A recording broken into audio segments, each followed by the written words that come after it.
وعلیکم السلام ورحمۃ اللہ وبرکاتہ۔ ہاں خالد بھائی، ماشاء اللہ 4:40 ہو رہے ہیں، 4:45 سمجھے صبح کے۔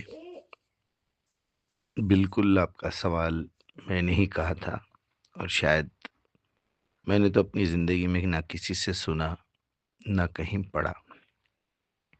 الحمدللہ یہ میری اپنی خواہش، میری اپنی محنت، میری اپنی طلب، میری اپنی جستجو کو دیکھتے ہوئے اللہ سبحانہ تعالیٰ نے مجھے دیا ہے، اور بھی دیا ہوگا لوگوں کو، وہ ہمارے سامنے نہیں آیا، لیکن یہ تو تھیوری ٹوٹلی مجھے اللہ تعالیٰ نے دی ہے۔ انا نحن نزلنا الذکر و انا لہ لحافظون کا جو لفظ ذکر ہے، یہ قرآن کے لیے بھی استعمال ہوا ہے، اور اسے نصیحت بھی کہتے ہیں، یاد دہانی بھی کہتے ہیں۔ یہ بات نہ صرف قرآن کے لیے، بلکہ نہ صرف چاروں کتابوں کے لیے، بلکہ آدم علیہ السلام سے لے کے محمد علیہ السلام تک، محمد الرسول اللہ تک، جتنا بھی ذکر اللہ تعالیٰ نے نازل کیا ہے، جتنی بھی نصیحتیں نازل کی ہے، اصل میں وہ محفوظ ہے۔ اب آپ کو یہ دیکھنا پڑے گا کہ آپ پہلے تو قرآن ہی اٹھائیں گے کیونکہ ہم مسلمان ہیں۔ یہ جب مکمل ہو جائے گی، ہم اس پہ کام کرتے رہیں گے، پھر ساتھ ساتھ دوسرا تیسرا دور ہوگا، تو پھر ہم بائبل بھی لیں گے، انجیل کے بعد اس پہ 1 2 3 دور ہونے کے بعد پھر ہم زبور لیں گے، اس کے بعد تورات پہ جائیں گے، یا جیسا بھی ہے۔ تو جب یہ چاروں کتابوں پہ ہم کام کریں گے تو اس میں سے محکمات کو الگ کریں گے، جس کے اندر اللہ تعالیٰ کی طرف سے حکم آیا ہے، نصیحت آئی ہے، یاد دہانی آئی ہے۔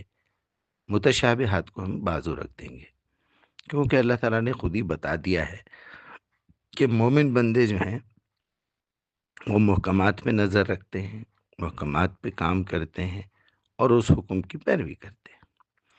اب جب دعوت کا ٹائم آئے گا تو جس طرح اللہ تعالیٰ نے متشابہات کا لفظ استعمال کیا اور متشابہات کو استعمال کیا کہ تشبیہ دے کے، مثال دے کے کوئی بات سمجھائی گئی ہے، تو وہ دعوت کے لیے ہے۔ جب ہم اپنی نصیحت قبول کر لیں گے، اللہ تعالیٰ نے مجھے کیا کرنے کا حکم دیا ہے، زندگی میں کیسے گزاروں، کیا دیکھوں، کیا سنوں، کیا سونگھوں، کیا بولوں، کیا کھاؤں، کیا پیوں، کیسے اپنی شرمگاہ کا استعمال کروں، اپنے دل اور دماغ کا کیسے استعمال کروں، یہ محکمات ہے، اصل میں یہ محفوظ ہے۔ اچھا، اب اس کا دوسرا رخ میں آپ کو دکھاتا ہوں۔ ہمارے پاس مسلمانوں میں ایک بات مشہور ہے کہ بھئی قرآن بالکل محفوظ ہے، زیر زبر کا فرق نہیں ہے۔ پہلے تو ان بیچاروں کو یہ نہیں معلوم کہ یہ زیر زبر قرآن میں نہیں ہے، جسے کچھ لوگ اعراب بھی کہتے ہیں، کچھ لوگ حرکات بھی کہتے ہیں۔ اعراب اصل میں اسے نہیں کہتے، یہ حرکات ہے، زیر ہے، زبر ہے، پیش ہے، تشدید ہے۔ بہرحال یہ ایک آدمی گزرا ہے تاریخ میں، حجاج بن یوسف، اس نے یہ اعراب لگائے یا حرکات لگائے کہ صحیح پڑھنا اگر چاہیے کسی کو، ورنہ جس کو عربی آتی ہے، جو عربی سمجھتا ہے، اس کو پھر یہ حرکات کی ضرورت نہیں ہے۔ جو تھوڑی بہت بھی گرامر جانتا ہو وہ سمجھ جائے گا۔ ان اللہ و ملائکتہ، ان اللہ کیوں ہے یہاں پر، واللہ کیوں ہے، اللہ ہی کیوں ہے، بسم اللہ الرحمن الرحیم، تو کہیں اللہ کے ساتھ زیر ہے، کہیں زبر ہے، کہیں پیش ہے، کیوں ہے، اس کے کیا قانون ہے، بس اتنا سا سیکھنا ہے۔ تو آپ کہیں غلط نہ پڑھیں، اس کے لیے اس نے وہ لگائے تاکہ جب یہ قرآن پھیلتے پھیلتے دوسری جگہ جا رہا تھا تو لوگ اس کو غلط پڑھ رہے تھے۔ تو جو اپنی محنت کر سکے کرے۔ آج بھی اگر آپ سعودی عربیہ کی کہیں چھپی ہوئی قرآن کو پڑھیں گے تو اس میں آپ کو زیر زبر پیش نہیں ملیں گے، بغیر اس کے ہی ملے گا، چونکہ ہم عربی جانتے ہیں۔ جیسے اگر کوئی معمولی اردو سمجھنے والا بھی مستقبل لکھے گا تو مستقبل میں میم کے اوپر پیش لگائے گا، مستقبل تو نہیں بولے گا، مستقبل یا مستقبل بھی نہیں بولے گا، کیونکہ اس کے کوئی معنی نہیں بنتے، مستقبل ہی بولے گا، چاہے وہاں زبر ہو، زیر ہو، پیش ہو، نہ ہو۔ تو یہ بالکل ایک مثال میں دے کے بتایا۔ محفوظ ہے کا مطلب یہ ہے کہ وہ لوح محفوظ میں بھی محفوظ ہے، دنیا میں بھی محفوظ ہے، سب طریقے سے محفوظ۔ اور غیر محفوظ کا مطلب یہ ہے کہ وہ محفوظ نہیں ہے، ویسا تو قرآن بھی محفوظ نہیں ہے۔ اس کی وجہ یہ ہے کہ ایک کتاب میں ایک چیز لکھی ہوئی ہے، لیکن اس کو لوگوں نے بدل دیا۔ اب ترجمہ اٹھائیں گے، غلطیاں کر دی لوگوں نے، بڑی بڑی غلطیاں کر دی، دعا کا مطلب غلط کر دیے، صلاۃ کا مطلب غلط کر دیے، ذکر کا مطلب غلط کر دیے، تقوی کا مطلب غلط کر دیے۔ لوگوں کو پتہ ہی نہیں ہے صبر کیا ہے، تحمل کیا ہے، یہ سب تقسیط کیا ہے، تعدیل کیا ہے۔ ایسے میں نے 23 لفظ نکالے ہیں، اور بھی زیادہ ہے، 32 بھی نکالے تھے ایک مرتبہ۔ تو یہ الفاظ کے معنی بدل دیے ہیں لوگوں نے، جس کی وجہ سے لوگوں میں غلط فہمیاں پیدا ہوئے، لوگ دین کو سمجھے نہیں، دین پریکٹیکلی لائف میں نہیں آ سکا۔ اب ذکر کا مطلب رٹا مارنا سمجھنے سے کیا ہوگا؟ آپ رٹے مارتے جائیں گے، اس کی طرف جانے کا آپ کو وہی نہیں ملے گا۔ قرآن کو اللہ تعالیٰ نے ذکر کہا ہے، تو ہمارے پاس ذکر کا معنی یہ ہے۔ تقوی کا مطلب ہے پرہیزگاری، گناہوں سے بچنا۔ لوگوں نے تقوی کا مطلب ڈر بنا دیا، حالانکہ ڈر کے لیے لفظ موجود ہے، خوف، لا خوف علیہم ولا هم یحزنون، ذکر بالقرآن من یخاف وعید۔ تو اس طرح کے الفاظ کے معنی بدل کے ٹوٹلی دین کا مقصد ہی بدل دیا، دین کا مطلب بھی نہیں معلوم لوگوں کو، عبادت کا لفظ بدل دیا۔ عبادت کا مطلب ہم یہ سمجھ رہے ہیں کہ ایک جگہ بیٹھے رہنا، وہ اپنے گفا میں چلے جاتے تھے، عبادت کرتے تھے، گفا میں، کمروں میں، خانقاہوں میں عبادتیں نہیں ہوتی۔ عبادتوں کے لیے باہر آنا پڑتا ہے، دنیا میں مکس ہونا پڑتا ہے۔ زندگی جیتے ہوئے اللہ تعالیٰ نے جو انسٹرکشنز دیے ہیں، اس انسٹرکشنز کو فالو کرنا پڑتا ہے، جو احکامات دیے ہیں اس کو پورا کرنا پڑتا ہے ذمہ داری اور اخلاص کے ساتھ۔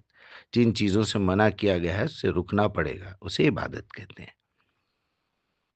بہرحال یہ بات بالکل آپ اچھی طرح سمجھ لیجئے کہ قرآن محفوظ ہے کا مطلب ہے وہ اللہ کے ہاں بھی محفوظ ہے، لوح محفوظ میں بھی محفوظ ہے، اور کتابوں میں لکھی ہوئی بھی محفوظ ہے، بغیر زیر زبر کے۔ اب زیر زبر کی تقسیم میں بھی بہت ساری جگہوں پہ گڑبڑ کرے لوگ، چھپی ہوئی بھی موجود ہیں، لیکن وہ پریکٹیکلی محفوظ نہیں ہے۔ کوئی کتاب محفوظ نہیں ہے۔ یہودیوں نے تورات میں گڑبڑ کر دی، اس کے بعد زبور میں گڑبڑ کر دی، عیسائیوں نے اس میں گڑبڑ کر دی۔ اصل چیز کیا کرے؟ جو اصل خرابی پیدا ہوئی ہے، الفاظ کے معنی تو قرآن کے بھی بدل گئے، لیکن قرآن کی خاصیت یہ ہے کہ قرآن میں سے کوئی چیز مسنگ نہیں ہے، لیکن تورات، زبور اور انجیل میں مسنگ ہے، یعنی نکال دیے وہ لوگ، الفاظ نکال دیے، آیتیں نکال دیے۔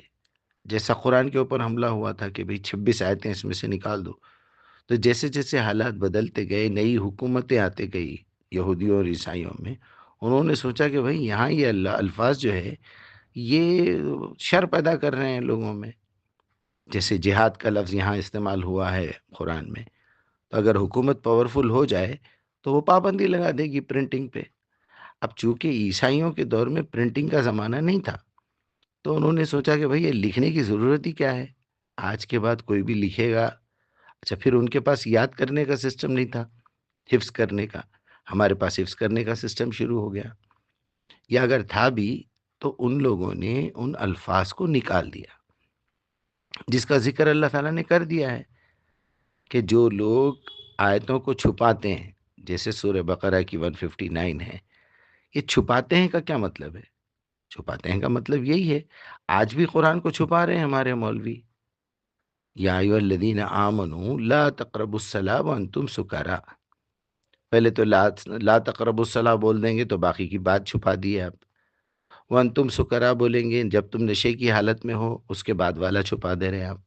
حتی تعلموا ما تقولون، تمہیں پتا ہونا چاہیے کہ تم کیا کہہ رہے ہو، الی آخر الآیہ، آخری آیت تک. پھر اب اس کے بعد وضو کا، اس کا، سب کا ذکر ہے. ایسی بہت ساری مثالیں ہیں. بات لمبی ہو جا رہی، اللہ آپ کو سلامت رکھے. یہ ہمارے مولویوں نے بھی، جیسے یہودی مولوی اور عیسائی مولویوں نے ان کی کتابوں کو پبلک سے چھپا کے رکھا، ہمارے پاس بھی مسلمانوں نے اپنی کتابوں کو پبلک سے چھپا کے رکھا، بلکہ خود سے بھی چھپایا کہ نہیں بھائی وہ پڑھیں گے تو پھر عمل بھی کرنا پڑے گا. آج بھی میں جو ہے اتنا تکلیف ہوتی ہے مجھے.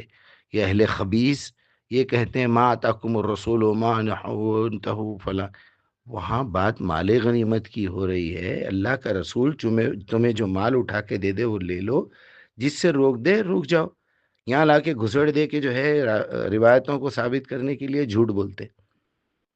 جو اللہ کا رسول دے وہ لے لو. دینے کی کیا بات ہو رہی ہے وہاں؟ تم کوئی چیز کو دینے لینے کی بات ہوتی ہے، آیت کو دینے لینے کا تو سوال ہی پیدا نہیں ہوتا. جو اللہ کا رسول حکم دے، زبردستی اطیع اللہ و اطیع الرسول بول کے بات کو ادھوری کر دیتے. یہ خیانت ہے قرآن کے ساتھ. اطیع اللہ و اطیع الرسول اولی الامر منکم فان تنازعتم فی شیء فردوه الی اللہ ورسولہ. کیوں نہیں بولتے بھائی آپ؟ یہ ہے خیانت قرآن کے ساتھ. یہ تو آج بھی ہو رہی. اس کا مطلب قرآن محفوظ نہیں ہے نا. اللہ کے پاس محفوظ ہے، لوح محفوظ میں محفوظ ہے، حقیقت میں محفوظ ہے، سب کچھ ہے، لیکن لوگوں نے دنیا سے چھپایا جو عمل میں نہیں آئی. تو ہمارے پاس محفوظ نہیں ہے قرآن. خود اگر میں ایک ایک شخص کو پرٹیکولرلی اٹھا کے پوچھوں تو اس کے پاس غیر محفوظ ہے، اس کے پاس محفوظ نہیں ہے قرآن. اس نے چھوڑ دیا ہے، اس نے جاننے کی کوشش بھی نہیں کی. ادھوری قرآن پڑھا ہوا ہے. ایک نالائق پوری حفظ کرا ہوا ہے، ایک نالائق مدرسے سے پڑھا ہوا ہے، کبھی قرآن کے اندر تدبر کیا ہی نہیں اس نے. اللہ تعالیٰ اپنے نبی سے کہہ رہا ہے کتاب انزلناہ الیک المبارک لیدبروا آیاتہ لیتذکر اولی الالباب. تو بات تو کامل بات تو اسی وقت ہوگی جیسے ایک باپ ایک ٹیچر اپنے بچے سے کہتا ہے کہ بیٹے پوری کتاب پڑھو، پوری بات کو سنو. آج دیکھیے آپ میرے پاس کتنے جو ہے گالیوں کے میسیجز آ رہے ہیں. یہ نالائق الو کے پٹھے جو ہیں نہ پوری بات سنتے، نہ پوری بات دیکھتے، نہ پوری بات پڑھتے، نہ پوری طریقے سے کوئی بات کو ٹھنڈے دل سے پورا سنتے. دو لفظ چار لفظ ایک دو لائن سنے. اور اتنے نالائق ملے ہیں مجھے کئی ایسے الو کے پٹھے جو بولتے نہیں نہیں میں شروع میں فلم دیکھ کے روک دیا مجیب صاحب، وہ شروع میں کتاب پڑھتے ہی ایک پیپر میں چھوڑ دیا، میں وہ آدمی کا بیان شروع میں سنتے ہی چھوڑ دیا. تو تم ہے نالائق. تب ایسی ایسی ایسی چیزیں بہت ہوئی ہیں. قرآن کو بدتمیزی سے استعمال کیا گیا ہے، قرآن کے ساتھ ظلم کیا گیا ہے، اور روکنے والے مولوی تو بیٹھے ہوئے ہیں. اللہ ہماری حفاظت کرے بھائی. السلام علیکم.